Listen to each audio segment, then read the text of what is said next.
Fala, rapaziada, tudo bem? Sejam bem-vindos a mais um episódio aqui do Os Cordiais Podcast. Agora a gente está retomando em casa nova, com tudo diferente. Estamos aqui hoje nos estúdios da Workflow. A gente vai começar a gravar daqui pra frente aqui nesse estúdio, com essa mesa, bem no estilo de podcast, que era o que vocês estavam cobrando, tá? Então eu gostaria já de cara de agradecer a audiência de vocês, por vocês estarem aqui novamente. Vou com certeza trazer diversos convidados muito bacanas pra gente. E lembrando também para vocês que nós estamos no YouTube como Os Cordiais, estamos também no Deezer e no Spotify, para quem prefere só escutar um áudio ou na academia, ou fazendo alguma atividade, ou no trânsito e etc. E também estamos no Instagram, como Os Cordiais também. Procura lá, segue a gente, deixa o seu likezinho, se inscreve, que vai ser muito importante para a gente estar cada vez maior aí nas redes sociais. E hoje eu estou aqui com dois convidados que, além de serem meus amigos, tirando a Juliana, a gente vai falar um pouco sobre aviação, principalmente nesse conflito Ucrânia e Rússia que está rolando. Estou aqui com o Fernando. Grande VHD, beleza? Estou aqui com a Juliana. Gosta muito de mim. O prazer não é tanto de conversar, mas tudo bem. Mas enfim, já viu, quando chega nesse nível de amizade... Já é enfim, além do... Exato. Bom, Fernandão, explica aí pra galera aí, suas redes sociais, como você veio parar aqui, né? Porque a gente vai fazer uma breve introdução aqui pra vocês entenderem quem é quem, porque nem sempre todo mundo se conhece. E depois a gente segue pras pautas. Cara, eu vim parar aqui porque um dia eu convidei um cara pra fazer um voo comigo e você apareceu. Aí a gente acabou ficando amigo, não sei como. Pô, já faz uns 4 anos já isso. faz 5 anos, 5 cara. anos. Quando eu conheci o 17. Fernando, ele tinha o cabelo inteiro preto. Tá vendo? Foi muito rápido. Mas aí convivendo com vocês foi acontecendo isso, entendeu? Sou Fernando de Bortoli, canal Aero por Trás da Aviação, Instagram, programa Aero, YouTube e Facebook, Aero por Trás da Aviação. Tô no TikTok também, não fazendo dancinhas, né? De preferência. Só falando de aviação. Então, só procura lá, aviação no YouTube e no Facebook, você vai achar. Muito Falamos bom, de tudo de aviação e também, às vezes, falamos de helicópteros. Essa é uma piada interna, né? Que, enfim, que helicóptero não é aviação, apesar de ser, mas a gente gosta da brincadeira. Beleza. Ju, explica aí pra gente como você chegou aqui. Bom, Juliana, mais conhecida como Ju Helps. Sim. Cheguei aqui porque o Fernando foi voar com o Vitor. Eu falei, não, também quero. Pode me levar pra voar. Nunca voei de helicóptero. E qual que é o título do Minha primeira vez. Como Nada foi a minha apelativo, primeira né? vez? Imagina se não um clickbait. Não. Mas como é não. que foi a minha primeira vez? Não foi minha primeira vez? De helicóptero. Ponto. Eu falei sobre o quê? E aí foi assim que conheci o Vitor. E aí já era sócia do Fernando, né? Foi a sociedade que trouxe os cabelos brancos. Foi, certeza. Não é fácil. E aí falo de aviação também, tem o canal Ju Helps, que falo de aviação, só que mais voltada pelo lado do tripulante, porque eu já fui comissária, comecei como comissária na aviação. Depois me tornei piloto, veio como piloto também. E aí agora tem um canal no YouTube, onde eu falo tudo um pouquinho sobre como é ser tripulante. E aí a gente tem a escola também, que a gente ajuda a galera a se tornar tripulante. Aero Helps. Aero Olha o Helps. merchan. Começou os merchan. Já pagou? Não o pagou, mas jabazinho, já né? fez. Tá certo. Que, inclusive, o Vitor é um dos... É um verdade, dos eu sou professores, instrutores. é verdade. A aula não é tão boa assim. A gente não tinha ninguém melhor pra colocar, chamamos o Vitor. Era né? o que tinha. Bom, vocês chegaram na aviação, o Fernando porque gosta muito, a Ju porque foi tripulante e tudo mais. Hoje eu não conheço muito, além de alguns outros amigos que a gente convive, mas eu não conheço outras pessoas tão referência para falar de aviação.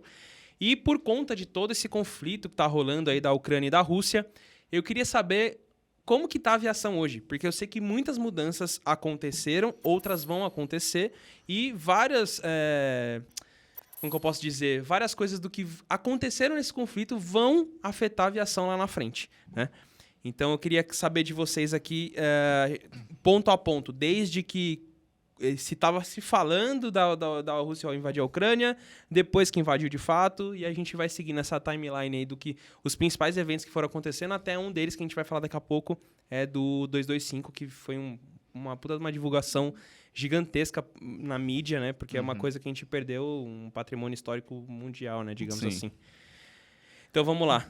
Cara, com certeza já começou a ter mudanças, né? Antes a gente até falar de questão de combustível, questão de sanções econômicas, mas em termos de espaço aéreo, né? Uhum. A partir do momento que você tem um início, ou pelo menos uma sinalização que vai ter um conflito num determinado país, aquele país fecha seu espaço aéreo. Uhum. E a Ucrânia, ela está no leste europeu e ela está num ponto ali de passagem de aviões que vão para a Europa, entre Europa e Ásia. Então, você fechar aquele espaço aéreo, você cria um desvio, e esse tipo de desvio vai acarretar em quê? Mais tempo de voo, mais custo. Então, só de primeiro momento já teve um problema ali. Só que, a partir do momento que a Ucrânia fechou o espaço aéreo totalmente, por conta de segurança principalmente, outros países vizinhos, como a Letônia, a Lituânia, os países do Báltico ali, já fecharam o seu espaço aéreo para aviões para aviões russos. E aí começou um efeito cascata, né? Começou lá pelos países bálticos, Polônia, Romênia, e aí outros países da União Europeia começaram, Estônia, outros países da União Europeia começaram a fechar o espaço aéreo para aviões russos. E aí a Rússia respondeu da mesma forma que está respondendo para tudo quanto é tipo de sanção. Ah, é? Beleza, vocês vão fechar para mim? Então tá fechado para vocês também. Então começa esse problema de logístico mesmo, de rota, né? E é engraçado, tipo, ontem, meio que fora aqui do contexto, mas, por exemplo, o McDonald's anunciou que ia fechar as 850 lojas. Aí, pelo que eu entendi, o Putin falou, beleza, vocês vão sair, então tá bom. Então isso é meu agora. Essas 850 lojas é meu, você... Putin Donald, sei lá, o nome da loja. E, tipo assim, é engraçado que você pensa assim, quando você pensa que você vai atingir ele de alguma forma, ele fala assim, então... Aí ele vem com um negócio muito pior, só que eu imagino que ninguém vai querer ficar investindo em empresa lá, porque você não tem mais segurança jurídica nenhuma, né? Mas só o McDonald's falou que vai custar 50 milhões de dólares por mês para tirar essas 800 e poucas lojas lá da Rússia. É o 9º país com mais vendas do McDonald's. É o 9º país? Então, exatamente. Então, a maior receita do McDonald's. Eu acho o seguinte, eu acho que é muita inocência de todo mundo achar que isso daí tá acontecendo agora. O Putin tá planejando isso. Eu acho que tempo, não desde quando ele assumiu o poder em 2000, mas desde quando acabou a União Soviética. Ele mesmo, desde muito tempo. Ele mesmo já verbalizou que a maior tragédia que aconteceu nos últimos 30 anos foi de fato a dissolução da União Soviética. Então a impressão que dá é que ele quer conglomerar de novo, né? Exatamente. O grande problema disso tudo é que a aviação, eu estava até falando no Instagram esses dias, a aviação ela é muito sensível, né? Então, qualquer coisinha que aconteça no mundo que não tenha relação direta com a aviação, você vai ver acaba impactando na aviação. Então, a aviação é uma área muito sensível de forma geral, tanto que você gosta de investimento, você sabe, né? Os maiores investidores falam que não aplicam nunca em aviação, justamente porque a margem sempre é muito curta, qualquer coisa que aconteça influencia direto na aviação, e daí não foi diferente, né? O problema é entre países, um problema político ali acaba influenciando diretamente na aviação, mais uma vez. Ela é frágil, né? Tipo, qualquer frágil. coisinha, tipo, tá tudo operando muito bem, aí dá uma merda com, sei lá, o avião da Boeing. Tipo, as ações da Boeing caem, as ações da Ethiopian caem, tipo, tudo cai por as conta de... As empresas aéreas que operam aviões da Boeing, enfim. Aí a gente tá vindo da pandemia, que já tá sendo difícil das empresas aéreas se recuperarem. Aí junta tudo agora. Esse é o ponto que eu ia chegar, né? Tipo, a gente começou ali em 2020 por conta da pandemia, já... Acho que um dos setores mais afetados foi a aviação. Tanto que vários tripulantes que a gente conhece foram mandados embora, outros foram rebaixados de cargo. E a gente viu, assim, um momento bem difícil para a aviação para justamente sustentar tudo isso. E aí, quando a gente pensa que o negócio está encaminhando para uma volta triunfal, pau de novo. Exatamente. E é engraçado, porque a aviação ela sofre diretamente, mas ela é um setor extremamente necessário para rodar o mundo. Então, ao mesmo tempo que você tem esse impacto inicial... Você não pode parar os aviões e parar de voar, simplesmente. Não, deixa tudo no chão. Né? Para o mundo. Porque não é só transporte passageiro que a gente fala, Exatamente. Né? Eu costumo dizer, né, que todo mundo usa aviação mesmo nunca tendo entrado num avião na vida. E é exatamente isso que acontece. Então, se você parar de voar, você para o mundo. Só que, ao mesmo tempo, você cria problemas logísticos, problemas econômicos, que para você voar é muito caro. Então, fica um cachorro correndo atrás do rabo. É difícil equalizar isso. Né? A questão toda é que quanto maior for essa cadeia, mais barato fica, né? Porque quanto mais você tiver consumo de tudo, você consegue baixar os custos. Quando você começa a ficar... com poucos voos e tal, todos os preços sobem, né? Então, o que a gente vai ver agora, né? Exato, a gente viu no começo da pandemia, tipo, todo mundo fala, agora vai baixar os preços, porque não é, foi justamente o momento inverso, né? Tudo subiu de preço. Exatamente. O valor das passagens, tudo, né? Os próprios aviões, você vê hoje, a gente estava falando de, tudo bem que teve a questão do câmbio, mas você pega um 44, um 66, que era o meu mundo ali de helicóptero, eram helicópteros que custavam entre 1 milhão, 1,5 milhão, um 66 bom, 2 milhões, 2 milhões e meio, hoje está custando 5, 5,5, né? Então, assim, é uma subida que é difícil qualquer dinheiro, ainda mais nessas inflações que a gente tem, que cada vez perdem mais valor o dinheiro, é uma escalada difícil de se acompanhar, né? Você tem que ganhar muito mais dinheiro para compensar as coisas sobem, né? Não, e o problema é que assim, a conta nunca fecha na aviação, né? A gente tem até aquela frase, se você quiser deixar alguém... Como é que você faz alguém ficar milionário? É só entrar bilionário na aviação, que você vai ficar milionário rapidinho. Porque a conta não fecha. É um setor extremamente necessário, mas com um custo muito elevado. E aí você chega no Brasil, por exemplo, né? Que tem um custo de combustível de 40% da passagem aérea. E aí esse combustível vai aumentar mais ainda, porque é barril do petróleo, a passagem fica inviável. Hoje você compra a passagem de Rio-São Paulo, por exemplo, tá R$2.000 por pessoa. E o que as pessoas não entendem, assim, elas veem esse valor e acham que é porque a companhia aérea tá enfiando no bolso. E, na verdade, não é. O custo operacional da empresa é tão alto, que tem que ser repassado isso pros passageiros. Cara, né? eu acho que vocês estão reclamando de boca cheia. Vocês ganham muito bem, cara. Não sei, não devia estar se preocupando com esse tipo de coisa. Tá besteira, R$2.000, uma que passagenzinha isso, ali. Que isso? É. Coisa besta. O salário mínimo do Precisa nem brasileiro, parcelar. claramente, é 30 milhões de reais. É. Então, Sim, até fácil. É mais um custinho ali, né? Ninguém percebe. Super tranquilo. Bom, agora voltando nesse... Foi até engraçado de ver, porque eu vi na época no Flight Radar, né? Tava todos os aviões passando, aí do nada começou a guerra, pum, abriu um buraco em cima, né? Mas pelo que eu entendi, foi mais do que a Ucrânia. Foi tipo um pedaço da Rússia também, não foi? Sim. Que abriu um buracão no mapa, né? Tem que Você ter vê uma margem de segurança, na verdade, né? Você tem uma margem de segurança e você também teve aquele pedaço do espaço aéreo russo que foi fechado também. Você pode setorizar isso. Se você pegar a FIR da Ucrânia, ela pega também uma parte do mar ali embaixo da Crimeia. Então, e muitas empresas trabalham com esse distanciamento lateral para você não chegar perto na fronteira, porque o pau tá comendo ali dentro, né? Então... Essa que eu ia perguntar. O principal motivo de fechar o espaço aéreo ali específico, qual que é? De você encontrar um caça metendo bala em alguém e acertar? Qual que é o específico?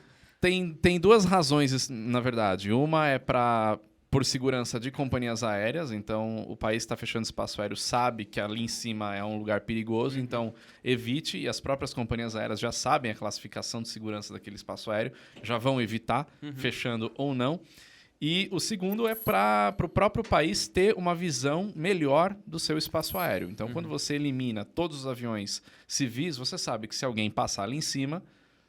Tá ilegal, Tá né? ilegal. Então, Entendi.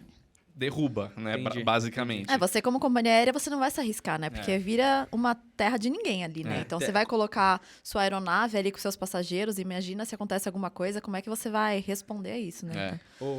Quando eu fazia meu curso de aviação lá, tinha um professor lá Lá de onde, regulamentos gente? que eu não lembro... Hã? Fazer meu curso de aviação lá onde? Lá no Aeroclube de São Paulo. Achei que fosse lá na Ucrânia.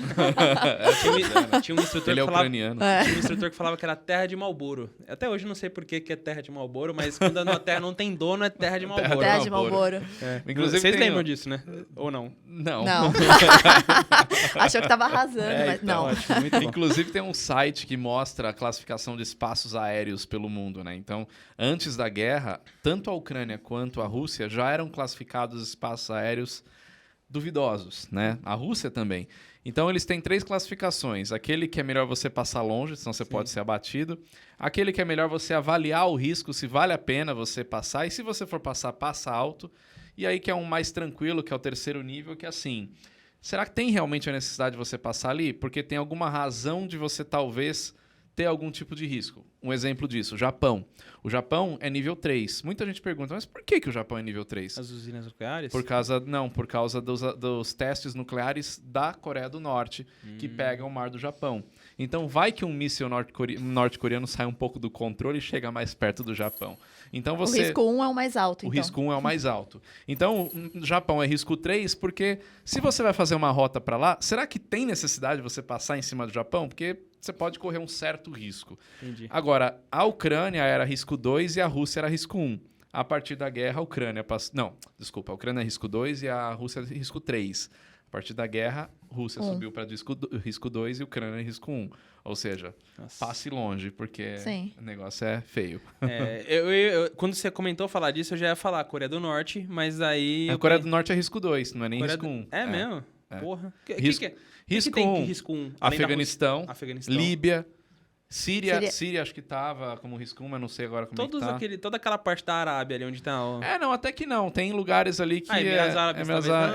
Mas agora a Ucrânia... Depois eu vejo aqui no site certinho quais são. Bacana. Mas tem alguns países aí. Vamos até aproveitar esse gancho aí que você falou para falar da aviação militar que tá acontecendo lá. Basicamente, o que eu vi com esse conflito da Ucrânia, basicamente são Sukhoi no código X, Sukhoi código MiG. outro, tudo Sukhoi, né? Sukhoi e MiG, né?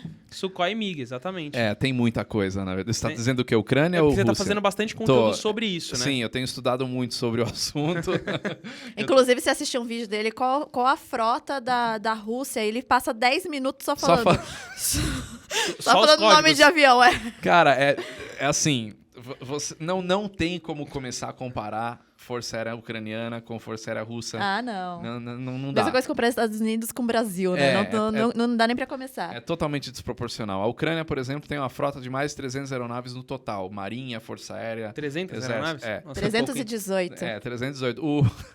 A Rússia tem 4.100 4.100 e pouco. É Só que esmagadora. metade da Ucrânia diz que já foi destruída, né? Ou seja, eles já estão com 150 aeronaves e a verdade. Rússia ainda estão lá com os 4.100. Cara, mas eu ouvi um dado que eu fiquei assustado. Falou que a cada dia mais de guerra custa 20 bilhões de dólares para a Rússia. A cada dia.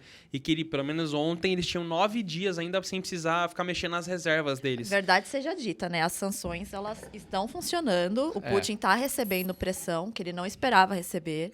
E realmente tá muito caro para eles manter, né? Então, é essa esperança de todo mundo que ele realmente coloque a mão... né? Sufoque, pare de ter verba para isso e acabe entregando os pontos, né? Talvez agora fique claro para quem é comunista que talvez essa seja uma boa saída, né? É só você colocar uma sanção econômica que talvez funcione. Apesar que o Putin é muito louco, né? Corta a fonte, né? Exatamente, corta na fonte, exato. Mas é que assim, se você pegar o período, né, de pós-União Soviética, a partir de 1991 tinha o Boris Yeltsin lá, que era completamente maluco, mas era um bêbado, cara... né? Ele era meio bêbado. Ele tomava isso aqui, na verdade, era que seria cachaça, vodka, né? Ninguém sabe, né? Estaria um pouquinho mais cheio, estaria mais ou menos tipo até assim, a uma salinha. dosezinha É branquinho, de vodka, ninguém né? sabe. Dosezinha de 2 dedos. E ele conseguiu, né? Ele foi meio pressionado também na época para a dissolução da União Soviética e tudo mais, mas eles foram reorganizando o negócio dentro da Rússia. Porque quando a gente fala de União Soviética, até os anos 80, a União Soviética tinha uma condição. Durante os anos 80, essa condição foi afundando cada vez mais até chegar num ponto insustentável e o negócio ter que parar, né? Mas a União Soviética toda ela tinha uma indústria poderosíssima, né? Principalmente no auge da Guerra Fria, nos 50, nos 60. Batia de frente com os Estados Unidos, tinha então corrida armamentista, corrida aeroespacial, corrida de tudo quanto é coisa. E eles têm muitos fabricantes do setor de aviação. Motor, todo tipo de tecnologia, avião, helicóptero. Se você pegar a lista de empresas soviéticas, ela é gigantesca, não para de surgir nome. É Yakovlev, é Tupolev, Sukhoi, Ilyushin, Beriev. Cara, é gigante. Kamov, a Mikoyan, que é a MiG. E nem os Estados Unidos têm uma quantidade tão grande de fabricantes de aeronaves. Quando eles terminaram a União Soviética, eles começaram a unificar isso em grupos, formaram grupos gigantescos, continuaram muitos projetos de aviões que eram soviéticos, atualizaram, modernizaram muita coisa. Quando Putin assumiu, no início dos anos 2000, ele já começou a herdar isso que veio, né, do governo do Boris Yeltsin, mudou mais algumas coisas, unificou mais a indústria aeronáutica, entre outras indústrias também, e ele começou a enxugar drasticamente os gastos públicos, coisas assim de 85% de redução. Só que isso não significa que ele reduziu o investimento bélico, ele aumentou. Então, 20% dos gastos de orçamento do país ia para a indústria 20%. bélica. Eles são o segundo maior do mundo, né? Eles são o segundo maior do mundo, só estão atrás dos Estados Unidos. Só que mesmo assim, nesse período, a partir dos anos 2000, mesmo com 11 de setembro e tudo mais, ninguém chegou perto ao investimento bélico como a Rússia. Os países da Europa ficavam coisa de 5%, 7%, e eles com 20%. Então imagina o cara preparando isso nos últimos 20 anos, o que ele não tem na mão hoje, né? É claro que não está sendo tão fácil assim como ele achava. Sim. Mas o armamento, o poderio aéreo que ele tem, por exemplo, vocês falaram, né? Sukhoi e MiG, eles têm muita coisa. Sukhoi, a MiG, a Ilyushin, um monte de avião da Antonov, que é da Ucrânia, que eles estão lá com avião de transporte, e avião da Tupolev, Yakovlev, que são os Yaks, são helicópteros, Mi 28, 26, 18. É um negócio muito grande. Os MI tem alguma coisa a ver com os MiG ou não? Não, MI é outra fabricante. e os MiG são Mikoyan. Mikoyan. Né? Então, a Mikoyan faz os aviões e a MI faz os E a helicópteros. Ucrânia, no fim das contas, acabou ficando só com a sucata do fim da União Soviética. Exatamente, a Ucrânia não tinha nada, só sobrou o lixo lá, o Cara. que sobrou da União Soviética nas bases, e a única fabricante que sobrou na mão deles era a Antonov, que faz avião de transporte, não faz caça, Cara, bombardeiro. é o karma da Ucrânia, né, velho? Nossa, a Ucrânia, ela se ferra um monte desde a época do Stalin. Só sobra desgraça na mão deles. E eles precisaram se desfazer de todo o armamento nuclear, né? Com Sim. o acordo que eles fizeram lá, que foi acordo de o Varsóvia. acordo de Budapeste. Memorando de Budapeste. O Memorando de Budapeste diz o seguinte: a Ucrânia faz o seguinte, se livra dessas armas nucleares aí que a gente garante que seu território tá... Então é basicamente o que eles querem fazer agora, que eles querem que a Ucrânia se desmilitarizem completamente. Exatamente. É uma segunda Foi o que eles fizeram. Só que aí assim, não. Se você errou uma vez, tudo bem. Agora errar duas Eles não vezes. vão errar de novo. Então, assim, se livra desses armamentos nucleares que a gente garante que ninguém vai invadir o seu país, a soberania do território, ok. E E o que tá acontecendo? Exatamente o contrário. E que fique claro, né? Se livre. O que seria se livrar? Dá pra mim. Dá pra mim, Rússia, que eu guardo aqui junto com os outros 1.300 bombas nucleares que eu tenho, né? Tipo, ele é só o país que mais tem bomba Que nuclear no mais mundo. Sabe que cara os que Estados gosta Unidos, de bater em né? mulher, que chega em casa e bate, e a mulher fala, não quero mais. Fala, não, nunca mais eu vou fazer É, isso. Aí é vai lá e isso, faz de novo. É exatamente, basicamente isso. Não dá pra confiar num cara que tem uma linha meio ditador igual o Putin tem. A gente já viu isso na história acontecendo várias vezes. Não dá pra... Não, e aquilo que você falou do McDonald's, né? Agora tudo isso aqui é meu. E ele tá fazendo isso com um monte de coisa. Já teve até grandes empresários, bilionários na Rússia, que teve gente que se matou porque o cara era dono de uma grande emissora de TV. De uma hora para outra, o Putin chegou e falou, então, agora essa emissora é minha, não é mais sua. E o cara perdeu tudo. Assim. Mas, cara, beleza, ele pega o McDonald's e vai fazer o quê com o McDonald's? Vai virar Ele o não Putin tem- Donald's. Mas ele não tem fornecedor, O não vai McPutin. ser o McDonald's. Mas não vai ser o Mas, McDonald's. cara, mas na cabeça, infelizmente, a história já contou isso pra gente várias vezes. Na cabeça do socialista, muitas vezes acontece. Já leu ai, caramba, como que é o nome do livro lá? Vocês estão bom de nome de livro A hoje. Revolta de Atlas. Não. A Revolta de Atlas é isso. A Revolta de Atlas é isso. Todo mundo fica... porque você é um empresário maldito, você faz mal pra sociedade, você só explora. Eu falo, então tá bom, então toma, é de vocês, toca aí. O que acontece? Ninguém a empresa mais ganha falha. Implode. Não, a empresa falha, Ninguém porque tem mais não tem salário, líder, ninguém... não tem mais nada. Tipo, a empresa dura por mais algum pouco de tempo, depois mingua e Sim, some e os óbvio. funcionários vão embora. É. É isso. É utopia, né? Tudo é muito bonito na Exatamente, teoria, na né? prática não funciona. Exatamente. Eu acho que ele ainda vai sofrer bastante, porque, pelo que eu entendi, essas sanções econômicas é a longo prazo. Sim. É por, tipo, Sim. anos, né? Inclusive tem a Aeroflot lá, que é a maior companhia aérea deles, né? Que é estatal, né? E metade das aeronaves dele é de leasing, né? É dono americano, né? Que faz leasing para a Aeroflot. E aí eles colocaram uma sanção lá que até o dia 28 eles têm que devolver as aeronaves. Também eles não iam fazer nada com as aeronaves. Eles cancelaram todos os voos internacionais a partir do dia 8, né? Então também não tinha o que fazer com as aeronaves.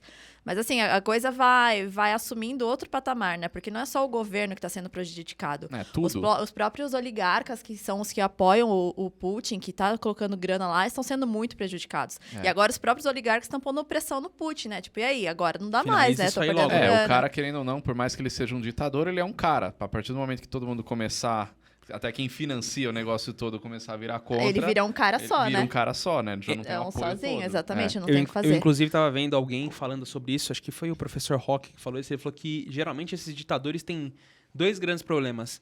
Primeiro, é a reprovação grande da população, e a população começar a protestar muito para tirar ele do poder, ou quem tá ali na cúpula dele começar a se voltar contra ele. É. Que são esses grandes generais, digamos assim, ou esses próprios oligarcas que mandam na economia do país. Exato. Que é o que tá acontecendo. É o que porque tá você tá acontecendo. mexendo. A partir do momento que você não consegue mais tirar o dinheiro de lá, imagina aqui, você é, sei lá, bilionário, tipo, multibilionário em real. Aí do nada o Bolsonaro treta com alguém lá, e aí sua moeda desvaloriza 80% Você não é mais em bilionário. 5 dias. Já era. Você deixou de ser bilionário, É. não consegue usar pra nada esse dinheiro, não consegue sair do teu país. Cara, desgraça total. Aí você vai começar a pressionar o cara. Fala, meu, e aí? Você vai deixar desse jeito? Precisa, né, resolver, né? Tem Mas- uma rede de postos lá, que tem nos Estados Unidos também. E aí os americanos fizeram protesto que não estão mais colocando combustível usando a rede de posto lá. E eles estão perdendo muita grana. É. E aí eles fecharam todos os postos na Rússia também. Falaram, pô, não tenho como como operar. Então, como protesto, estamos fechando aqui também, que é a segunda maior distribuidora lá da Rússia, né? Falta aquela história, né? Que na verdade a força tá com o povo, né? Se você for ver, é que se todo mundo se unir nessa linha, fica fácil, né? E é uma situação que, tudo bem, ele tem lá os motivos dele, que né, não faz muito sentido, mas muita gente na Rússia tá contra isso. Muita gente. Né? Só não pode se expressar muito abertamente, exatamente. Né? Pelo que eu vi, já prenderam mais de 6 mil pessoas, né? Prenderam gente. Prenderam criança. Chega uma hora também que não tem nem onde pôr, né, cara? Vamos combinar também, né? Mas você falou um negócio da Aeroflot, tem uma coisa interessante também, que eles têm um problema, porque não é simplesmente... É que nem o McDonald's, né? Falou em 50 milhões de dólares por mês para fechar as lojas. E no caso dos aviões é a mesma coisa, porque não é simplesmente devolve para as empresas de leasing. Primeiro que as empresas de leasing, elas vão fazer o que com os aviões? Menos do que a própria companhia aérea, porque elas não vão conseguir revender, fazer o leasing de novo para outras empresas aéreas nesse momento. Esse é um problema. Segundo problema não se esqueçam que o espaço aéreo europeu está fechado para aviões russos. Logo, esses aviões não podem sair da Rússia. Sim, tem toda essa... Então você questão cria uma burocrática. Tem todo um problema que até o dia 28 esses aviões não vão sair de lá. Vai ficar lá. Né? Então, é um cachorro correndo atrás do rabo, é complicado. Então, ou esse negócio chega num fim logo, ou essas sanções vão ficar cada vez piores e impactar a economia do mundo inteiro, porque as sanções não vão impactar só a Rússia. E a partir do momento que a Rússia falar assim, quer saber? Tô fechando a torneirinha do gás natural aqui de vocês, ó, morram. E vai acontecer isso. Hoje a Alemanha, boa parte, né? Da energia, né? é gás natural. Se a Rússia fechar a torneira... eles estão correndo atrás de outras opções. Assim, mas quando que vai sair? Então, isso demora, né? As poucas coisas que vem na minha mente quando a gente fala disso aí, pelo que eu entendi, ó. Rússia e Ucrânia são, elas compõem 30% de todo o trigo internacional que é exportado. Ou seja, tem um monte de empresa brasileira que usa trigo russo e ucraniano. Sim. Então já vai subir Sim, o preço do pão. Já começa por aí. Segundo, com esse problema de petróleo, você tem menos petróleo sendo fornecido no mundo. A tendência é o preço também subir. Naturalmente, vai ficar mais caro na bomba, como já ficou ontem, que apesar de tudo, ainda está mais barato se você for ver em relações de patamares europeus, até mesmo americanos, está defasado, mesmo com esse reajuste. Ou seja, o que leva o teu trigo para padaria para fazer? Petróleo, gasolina, diesel e etc., que também vai ficar mais caro. A gente, no Brasil, infelizmente, a gente não tem quase nada de opção de transporte a não ser o rodoviário. Sim. Tem pouquíssimas linhas de trem, pouquíssimas... o marítimo a gente tem, mas tem muita coisa de fora, a gente não usa muito para aqui interno. Entre portos é uma coisa que está começando mais agora. Assim, não... Até é uma reação em cadeia, né? Só na costa verdade. Aqui, como você abastece, sei lá, o Acre, o Amazonas, o Mato Grosso, não tem o que fazer. Então, assim, é um efeito cascata, como vocês falaram, que só vai...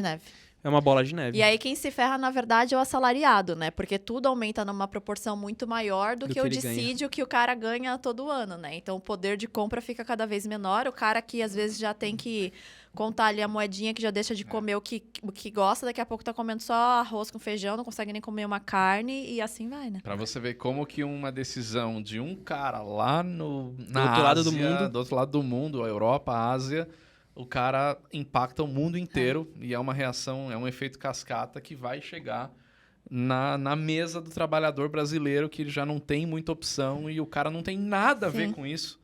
E aí o cara deixa de consumir, então trazendo agora, por exemplo, para a linha aérea, o cara que já fazia ali maior esforço para conseguir fazer uma viagenzinha por ano, parcelar não sei quantas vezes, daí agora o preço da passagem vai lá para cima, porque o petróleo foi lá para cima, e aí o cara já não tem mais grana para viajar, a companhia aérea já deixa de receber, já deixa de contratar novos funcionários e é isso, né? Vai indo uma bola de neve. É um negócio maluco, né, cara? A gente pensar que tava começando a acabar esse negócio de pandemia, a gente ia começar a ficar mais tranquilo, já, pum, toma outra na cabeça já de novo, né? E o pior é que é uma coisa partindo de um ser humano, né? E não de um vírus, né? Exato. Porque uma pandemia você não tem controle no começo. Agora é uma decisão não é um ser racional, né? Que fala, para aí, vamos dar um tempo, né? Esse não, esse teoricamente é um ser racional, né? Sim. Pelo menos ele deve pensar, né? Mas... O pessoal começou a alegar que ele tava com problemas mentais e tal, que ele sentou numa mesa com 200 metros de distância entre uma pessoa e outra. Só que mais ou menos também, né? Porque você viu que ele fez isso com o Macron, mas também não fez isso com o Bolsonaro, por exemplo. O Bolsonaro ficou bem pertinho. Então acho que, na verdade, ele não tem nada de problema mental. Ele tá bem Cara, na ligeiro verdade, ali. o cara ele não tem nada de burro, né? Nenhum Não. desses grandes líderes, eles são burros. Ele só tem um direcionamento da forma de pensar contrária à maioria das pessoas, né? Mas de E é o que burro eu ele falei, não tem. ele não tá planejando, ele não começou a planejar isso no começo desse ano. Isso aí já vem há muitas décadas. E até tem aquela história, né, de que o Putin é o cara mais rico do mundo, né? Sim. Porque se ele é o dono de todos os recursos naturais da Rússia, o cara não tem fim.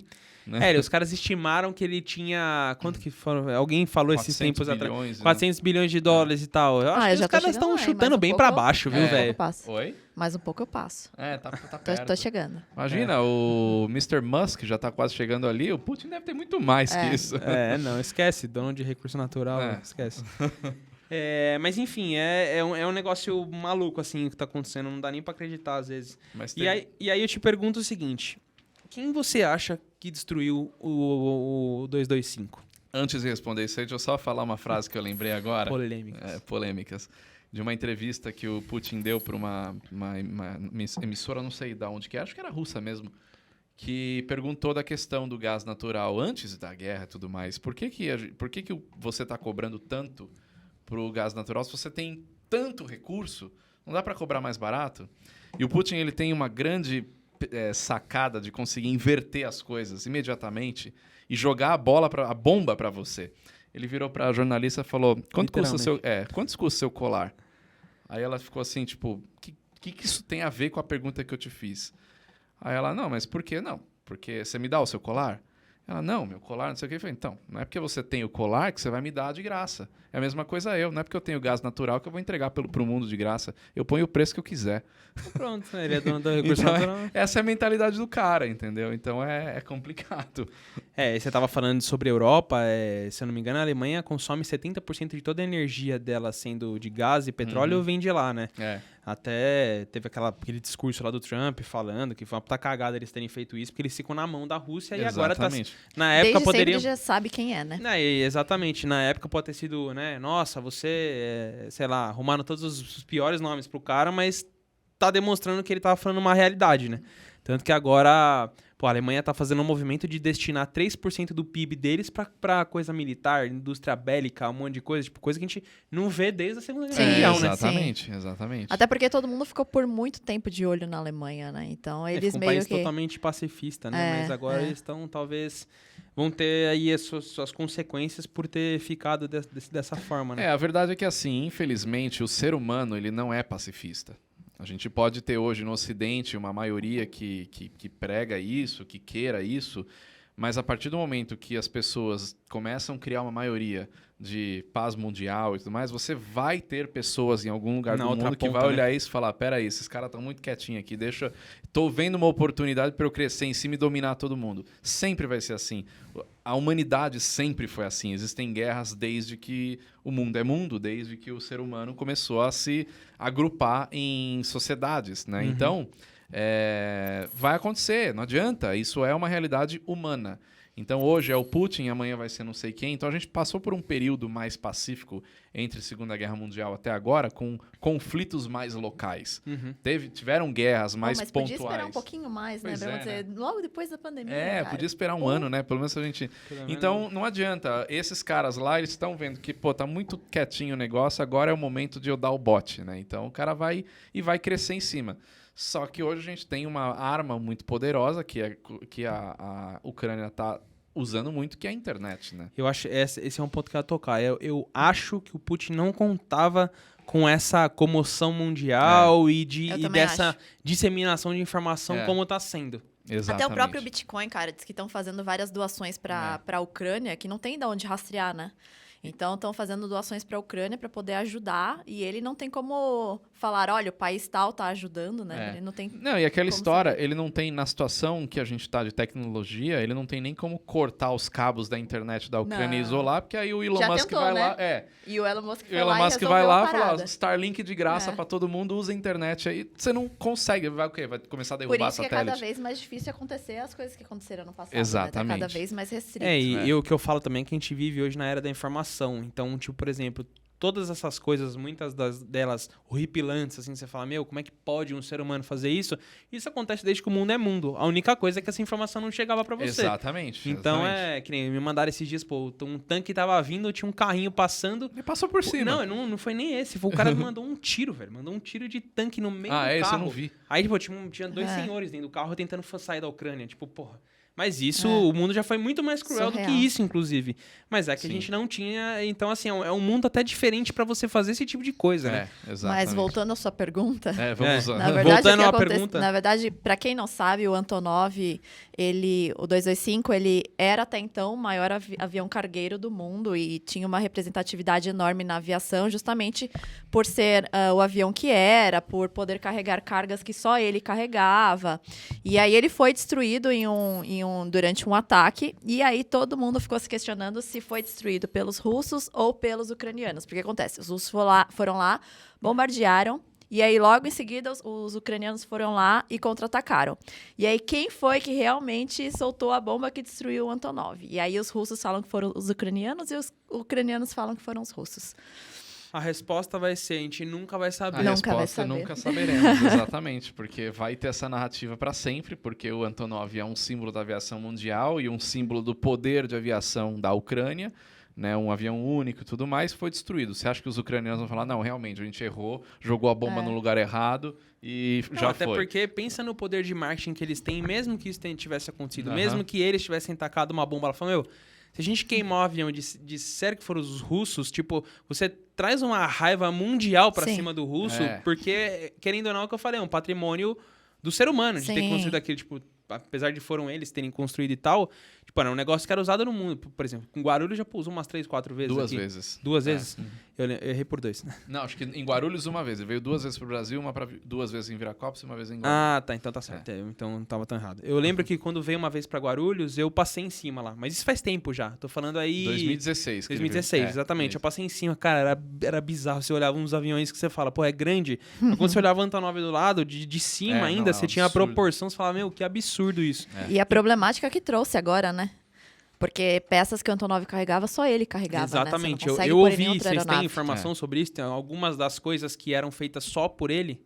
Sim, principalmente no setor energético, né? Transformadores de energia, pás de moinho eólico, né? Aquelas geradores eólicos.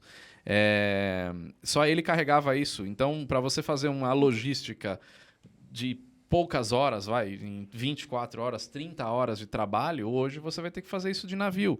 E dependendo de como for, você vai ter uma dificuldade enorme de transportar isso de um porto até o local final. O Antonov veio em 2010 para o Brasil para trazer 3 válvulas para a Petrobras em Paulínia. Ou seja, ele desceu em Viracopos, está do lado, você faz um transporte rodoviário curtíssimo, está resolvido. Se for trazer isso de navio, vai parar no Porto Santos, vai ter que subir a serra, vai ter que atravessar a cidade de São Paulo, pelo Rodoanel, enfim. É longe, o transporte é muito mais demorado. O custo maior. O custo é muito maior. Então, com certeza, isso impacta economicamente, de uma forma geral, o mundo inteiro. Porque se uma empresa do setor energético precisa de um gerador... e vai ter que demorar mais tempo, ele vai repassar isso. Então, querendo ou não, respinga em todo mundo. Vai parar em quem? Vai parar sempre. Quem paga a conta de tudo. Então, você pega esse negócio, né, da discussão.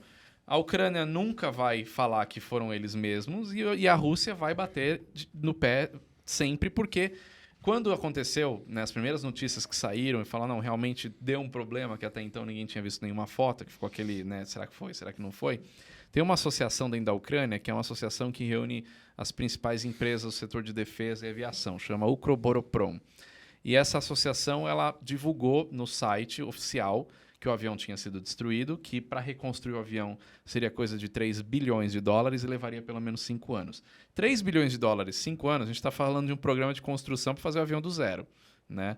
E, assim, é muito dinheiro para arrumar um avião, né? Mas, enfim, eles falaram que essa conta seria paga pela Rússia, porque foram eles que destruíram. Então, eles vão falar, foi a Rússia, foi a Rússia. E a Ucrânia não vai querer admitir, e a Rússia não vai querer admitir nunca. Então, essa guerra de narrativa vai acontecer. não tem E resposta. agora ficou um buraco aí. É. Eu fico com aquela pergunta, né? Eu sempre fico com aquela pergunta, tipo assim, pô, será que o que chega pra gente de informação de fato é o real ou é manipulado? Então, cara, é muito difícil Não de tem como saber, saber. né? Não tem como É muito saber. difícil, porque você pega até em sites oficiais, como essa associação que eu falei, do próprio governo da Ucrânia, do próprio piloto da Antonov, lá o Dmitry Antonov, mas você pega a Antonov Company mesmo, que é a fabricante, ou Antonov Airlines, que é a operadora, eles não estão falando detalhes do negócio, talvez seja até porque eles não têm acesso àquele Entendi. negócio Nem agora. eles saibam. Nem eles saibam exatamente. Tudo bem, você vê a foto, o avião está destruído. Você entender um pouquinho do negócio, você vê que caiu uma asa e a frente inteira já foi. Não tem o que fazer. Mas se o aeroporto de Rostomel, onde ficava o Antonov, onde está o Antonov, está tomado pelos russos, as empresas ucranianas não vão chegar lá e avaliar e, pô, vamos ver o que dá para fazer aqui. Não é o momento agora de definir o que vai dar para fazer e o que não dá para fazer. E aí, assim, surgiu aquela pergunta, né? Todo mundo fez isso. Pô, mas se é um avião, por que não tiraram de lá antes de saber? Porque não dava. Então, e aí agora eu quero que vocês expliquem, por favor. A aeronave estava em manutenção lá, né? Então não é assim, liga o motor e vamos sair voando aí. Não tinha como tirar a aeronave de lá. Então por isso a aeronave acabou ficando lá. E aí, para você ter uma ideia, o 225, que foi destruído, ele tinha uma capacidade de carga de 250 toneladas. O segundo maior, que é o irmãozinho dele, o AN124, ele tem 150 toneladas Nossa, como 100 carga. quilos quase diferente. É, de diferença. O Beluga, que é aquele da Airbus que parece um golfinho, ele leva 40 toneladas. Então, para Nossa. você ver a diferença, O Beluga é só volume, né? O É Beluga, volume. ele... Só é peças gigantão. grandes, mas não tem muita Aí capacidade de muita carga. gente perguntou, e o Airbus A380? Não tem versão de carga do A380, ele é um avião de passageiros. verdade.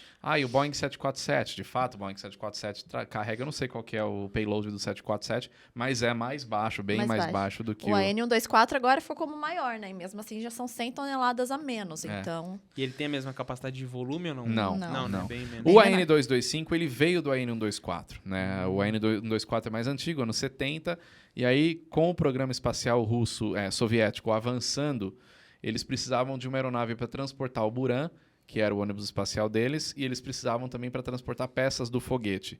Então, eles criaram um avião a partir do 124, deram uma puxada ali, esticaram, aumentaram a envergadura, puseram 2 motores a mais.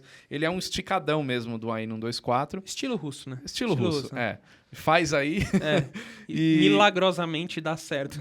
e voa, né? Coisas que só os russos conseguem fazer. E Inclusive, aí, você tem uma playlist, né, no seu canal de aeronaves só estranhas. de aeronaves estranhas soviéticas, porque eu adoro aviação soviética, porque eles faziam coisas que... Porque assim, se você pegar os americanos, apesar de a gente ter tido essa corrida aeroespacial, aeronáutica durante a Guerra Fria, os americanos eles pensavam muito mais em custo, além da megalomania de fazer e falar, eu sei fazer. Uhum. Os soviéticos já não tinham muito essa questão de custo. O Manda Estado fazer, paga. o Estado paga e a gente vai mostrar que a gente é melhor. Uhum. Algumas coisas deram certo, muitas coisas não deram certo, porque eram coisas megalomaníacas. Uhum. O próprio Antonov N225 é um avião que não deu certo. Eles fizeram dar certo depois. No futuro ele se demonstrou interessante para algumas coisas, né? Exato, mas durante a União Soviética, ele carregou o Buran algumas vezes, porque o Boeing 747 americano carregava o ônibus espacial, então a União Soviética carregava o Buran num avião muito maior, muito mais impressionante, né? Mas a União Soviética acabou com esse avião encostado e ficou dentro da Ucrânia um avião largado, encostado, por vários anos. Cara, você vê que é muito louco isso, né? Porque é uma medição de órgão genital o tempo inteiro, né? Tipo, o meu é maior. Não, o meu é maior. É tipo isso, isso, né? era É isso, tipo o tempo isso. inteiro. Tanto é que os maior helicóptero do mundo, o maior avião, o maior cranoplano, os maiores tudo saíam da União Sabe Soviética. Aí eles fizeram um exemplo disso que, né, de fazer na correria para mostrar que sabe fazer. Quando o Concorde, avião comercial supersônico, saiu nos anos 70, ele não foi o primeiro avião comercial supersônico a voar. O primeiro foi Foi um o Tupolev. Que era bem parecido, por sinal, Ele né? era idêntico, porque Até inclusive o narizinho tem... dele. eu não sei se o Tupolev descia o nariz, mas eu acho que sim. Não lembro. Era muito Ele parecido. era muito parecido, porque inclusive tem relatos aí de que tinha vários espiões russos soviéticos dentro Infiltrado dentro da França e do Reino Unido para pegaram coisa de milhares de documentos do Concorde, foram para a Rússia, aceleraram o processo, construíram o negócio antes e decolaram antes. Falaram, viu? A gente fez primeiro. Mesmo que tenha dado certo, Não, mesmo que... foi horrível. Teve 3 acidentes, o avião caiu e o avião era tão ruim, o Tupolev T-144, ele era tão ruim que ele foi limitado a fazer uma rota entre Moscou e Almaty, no Cazaquistão. E os técnicos, os engenheiros, os mecânicos voavam junto, porque depois do pouso eles precisavam inspecionar o avião inteiro, mas não inspeção de linha como faz aqui, não, inspecionar mesmo. De danos, né? De danos, para ver se o avião não estava desmontando, para ele poder continuar. E ele operou assim durante 1 ano, e depois encostaram os próprios soviéticos, falaram, meu, esse troço aqui não vai funcionar. Não vai dar certo. É sempre assim, né? Você quer assegurar que o negócio vai dar certo, coloque os engenheiros e os mecânicos dentro, para não... Fala assim, ó, vocês que vão voar lá, tá? O de vocês está na reta, se vira. Exatamente. Então, isso é um dos exemplos. É claro que os soviéticos tiveram muitos cases de sucesso também dentro da União Soviética, mas teve muita maluquice, muita correria. E é isso que eu acho legal, assim, porque eles criaram coisas que nenhum outro país do mundo criaria. E outras que, tipo, mesmo que tivesse muito dinheiro abundante, não se faria porque não teria utilidade. E eles fizeram, Exato. né? É o que acontece nos Estados Unidos, que acontecia durante a Guerra Fria também. Dinheiro para investimento militar era praticamente infinito. Tanto é que nos anos 60, entre os anos 50 e anos 70, 80, os Estados Unidos criaram máquinas lá que nem até hoje não se cria. Você pegar aviões como o SR-71, o Blackbird, ou o próprio B-2, que a Ju é apaixonada pelo B-2, são coisas que hoje é difícil você chegar, né? Tem muitos projetos, até coisas ultra secretas e tal, mas sempre com uma posição assim, será que isso vai servir para alguma coisa? É porque, na verdade, não, por muito tempo não se viu mais necessidade, né? E daí é aquela história, né? Quando a água bate na bunda, daí agora que nem a Alemanha que a gente estava falando, né? Ficou por muito tempo sem investimento. Daí agora viu que não é bem assim, que as coisas podem voltar, aí volta a investir. Então, aí vai. É fogo. Bom, eu tinha mais um campo para explorar. Tô tentando lembrar. É a idade. O que eu falei lá fora? Você tinha falado dos militares, a gente falou do Antonov. Algumas polêmicas. Agora, na verdade, a gente vai diversificar um pouquinho. Treta. A gente vai diversificar um pouquinho agora em relação... A gente já deu uma passada por cima, né, sobre petróleo. O petróleo vai subir, vai afetar na sua bomba, vai afetar um monte de coisa. Nossa, ele falou sua bomba, eu achei que ele ia falar outra coisa. Não. Ficou estranho. Ficou, mas eu entendi. O Vitor, então tá tudo bem. Eles me conhecem pessoalmente, eles sabem que eu sou assim. Apesar de vocês me acompanharem no Instagram, eu sei muito aquilo lá mesmo, de vez em quando eu vou pessoalmente mais é um leve. pouco pior. E, enfim, assim, a gente vê que assim, vão ter várias coisas que vão afetar o resto do mundo inteiro e a gente basicamente não vai ter muito o que fazer. E o que vocês estão enxergando que ainda pode dar de problema? Na aviação? Essa é uma parte difícil, é uma pergunta difícil. É difícil prever o futuro, né? Não, mas se você tivesse para dar um chute aí, o que você chutaria? Cara, na verdade, o grande problema da aviação, como a gente falou lá no começo, a margem de lucro de qualquer empresa aérea sempre foi muito baixa. E aí a gente acabou de passar por uma crise gigante, que foi a pandemia. Várias empresas aéreas fecharam, as que não fecharam drenaram o caixa que tinha, pegaram dinheiro emprestado, entraram com recuperação judicial, enfim. E daí agora que estava começando a se recompor, estava começando a voltar aos voos, vem esse problema que pode ser maior ainda, né? Dependendo até onde vai. Então, toda a perspectiva que as empresas, a programação que as empresas tinham feito para essa recuperação, acaba que foi tudo por água abaixo. Então, assim, falando em termos de linha aérea, o maior problema que a gente está enfrentando realmente é essa geração de caixa agora, que já estava muito difícil. Então, a gente pode ver mais empresas aéreas quebrando aí pelo mundo, porque realmente já estavam sem fôlego, né? Estava contando agora com uma recuperação que pode não vir. E aí, junto com isso, vem uma série de outras coisas, né? Desemprego, milhares de funcionários na rua, e aí você tira a empresa aérea, acaba a concorrência, as outras colocam o preço mais alto, enfim. Para tentar chegar numa margem interessante. Eu acho que, por outro lado, também, as empresas elas aprenderam muito durante a pandemia. Eu não acredito que a gente vai ter algo do nível que foi durante a pandemia, porque, como a gente falou, a gente estava lidando com algo sem precedente e sem perspectiva também, né? Não sabia qual que seria Não, o eu digo fim assim, desse que negócio. pode virar pior se vir uma terceira guerra mundial, Ah, algo sim, do tipo, é. entendeu? Acaba, né? Não tem o que fazer. Não, nesse sentido sim, mas mesmo assim, as empresas elas aprenderam muito durante a pandemia. Então eu acho que tem processos hoje nas empresas que não existiam antes da pandemia. Então eles vão queimar mais caixa, vai demorar para recuperar, né?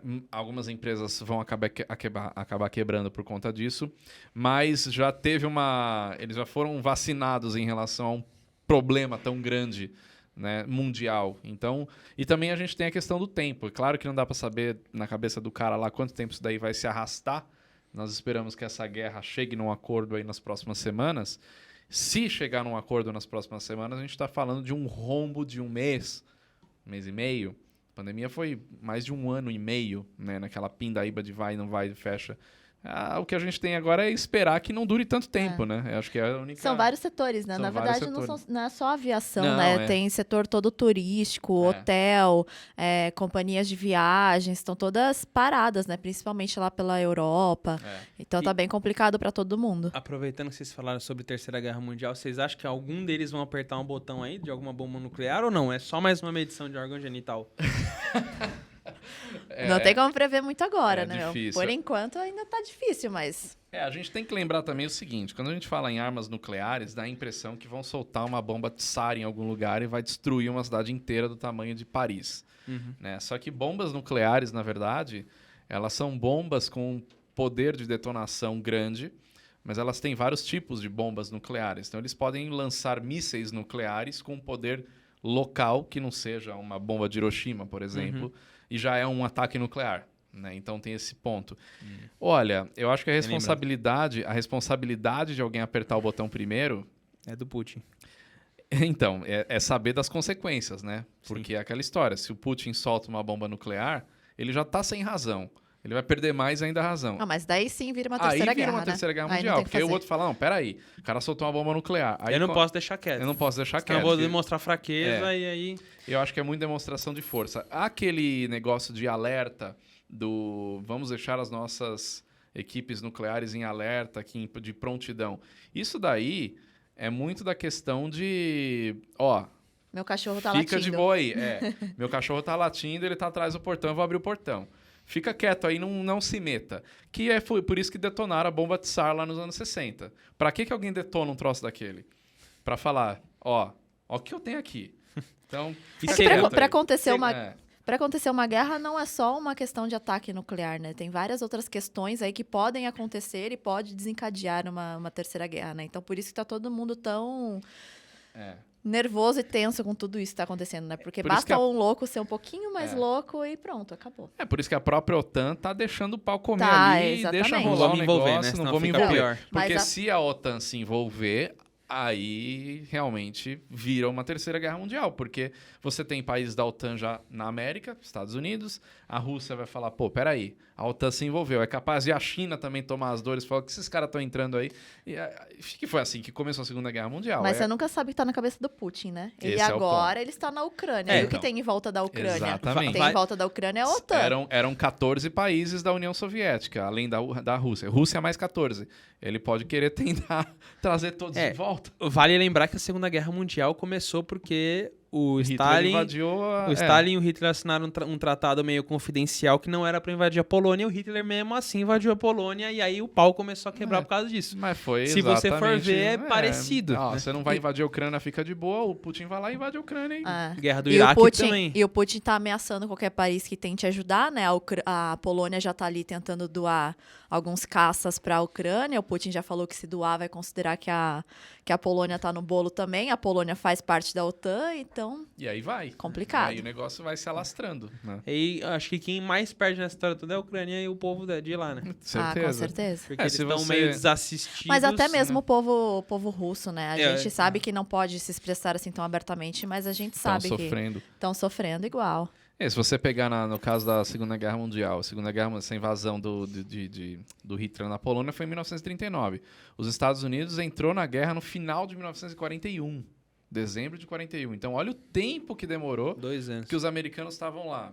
Né? Aí, o que aconteceu? Veio o ataque do Japão em Pearl Harbor. Então agora o negócio... Não tem mais o que fazer. Aí não tem mais o que fazer. Aí envolveu todo mundo, né?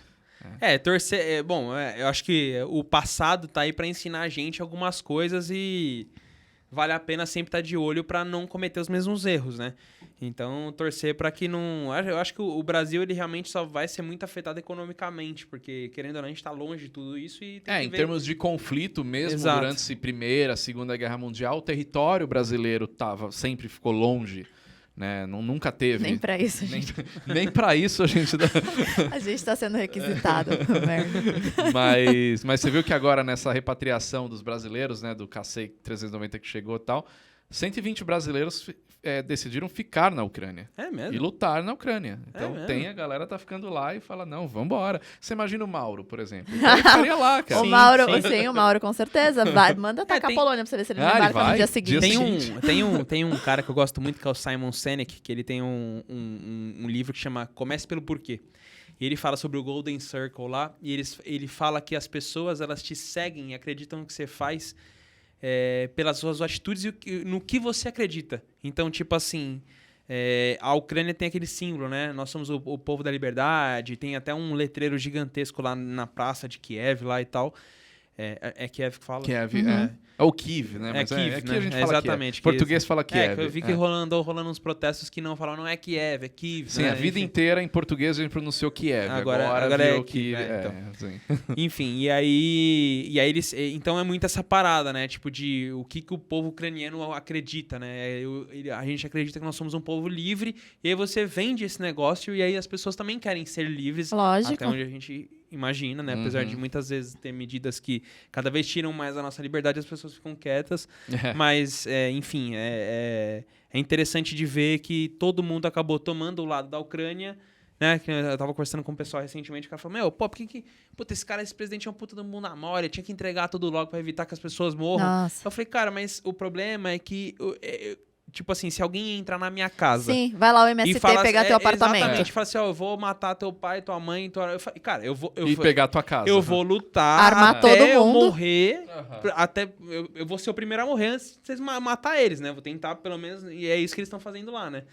Pelo menos é o que passam pra gente. É muito fácil você julgar estando a 10 mil quilômetros de distância, né? Você olha na televisão o que estão te falando, porque o que a gente sabe é o que está chegando pra gente. Não tem nenhum de nós aqui, nós não somos correspondentes vivendo a guerra Exato. lá e olhando, né? Então, Os poucos que foram não deu muito certo. É inevitável você não se colocar no lugar das pessoas, né? Você vê que nem tem aquele vídeo do garotinho gritando lá quando tem um bombardeiro. Então você se coloca no lugar, né? E realmente é muito punk, assim. E você quer que isso acabe e você acaba culpando quem está fazendo isso, né? Porque os outros estão lá na sua casa, né? Tendo a sua vida normal. Daqui a pouco chega alguém bombardeando ali onde você mora, acaba com o teu emprego, com a tua vida. É aquela história, por mais que o Putin tenha as suas razões, né, dele ali, tá? A questão da Geopolítica, seja lá o que for. a Ucrânia entrar na OTAN, a liberdade da Ucrânia tá muito ocidentalizada na visão dele. Ok. Só que acho que você perde a razão a partir do momento que você responde isso tacando bomba na cabeça das pessoas, né? Então é a mesma coisa, o cara vem te roubar, ele tá errado? Ele tá errado. Só que se você pegar e matar ele, você inverteu o erro. Por mais, né, que muita gente acha que seria essa a solução das coisas, mas não é, você cria um outro problema. Então não adianta você tentar... vamos tentar achar... O Putin tem razão no que ele está falando, porque infelizmente tem muita gente que tá falando isso, né? Não, ele tem razão. Ok, ele tem as razões dele? Tem. Mas você destruir um país inteiro, soberano ali, que tem as suas políticas... Perdeu a razão. Perdeu completamente a razão. Invasão de fronteira é aquela coisa, né? o a gente tá falando, o melhor exemplo você pode usar isso, na tua casa. Aquilo ali é uma fronteira do teu lar. Se você não tiver jurisdição sobre aquilo, fudeu. Você não tem... Porra, você não tem nenhum espaço que você pode dizer que é teu, alguém pode simplesmente invadir. Só tua mulher acabar pode com tua... pegar. Tudo. No caso já é dela, né? Se a gente for ver. Na verdade, você que tá invadindo. Exatamente, não é à toa que quando a gente acontece alguma coisa, quem dorme na sala? Ou no quarto do lado? Sou óbvio, eu, né? Então, então é isso. Problema seu. Então a gente já sabe o que tem que fazer. O Putin é casado? Provavelmente não. Senão a mulher dele já teria mandado ele parar. Já falou, não faz mais isso, que eu não quero. Mas você não viu aquela foto do Chuck Norris e do Putin? Sim, Stop. Aí o Putin, ok. O Chuck Norris não entrou ainda no circuito. Exatamente. Então é muito complicado, cara. Eu acho que julgar aqui de longe É que nem quando a gente fala de um acidente É aéreo. uma visão míope, né? Porque o acidente, o piloto deveria ter feito isso. Você não tava ali naquele momento, né? É difícil de julgar, né? É muito difícil. Bom, estamos chegando finalmente. Tem algumas coisas ainda que a gente precisa acrescentar aí ou não? Por favor, faça outro jantar daquele lá na sua casa, estava muito bom. Então, a gente, apesar de ser em off aqui, a gente fez um negócio bacana. A gente chamou vários influenciadores lá em casa, a galera que é amigo e tal, e foi bem bacana mesmo. A gente Foi legal. Temos que repetir. tomou umas lá e tal, mas enfim, faremos outros. Muito bem. Fazer uma listinha de novo e chamar a galera. Bom, rapaziada, queria agradecer primeiramente aí a audiência de vocês terem acompanhado a gente até aqui no final. Eu vou tentar trazer todos os episódios agora com uma pauta mais definida pra gente não ficar muito solto, né? Seguir mais ou menos uma linha de raciocínio. Se não vira um sobre algum podcast de assunto. 3 horas. Exato. A ideia é ser mais objetivo, não ficar com um podcast de 3, 4 horas pra frente. Nada contra quem faz isso, mas eu justamente tô querendo me diferenciar um pouco do restante da galera. E agradecer aos dois aqui, o tempo deles por estar conversando e falando, passando informação pra gente. E é isso aí. Te vejo aqui de novo toda semana. A gente vai começar a segunda temporada. Tem bastante gente bacana pra vir aqui ainda. Vamos mesclar com vários tipos de assuntos aqui. Política, economia, sei lá, humor. Vai ter várias coisas aqui, beleza? Agradeço aí vocês. Muito Obrigada. obrigado Valeu, e até Vitor. a próxima. Valeu. Valeu.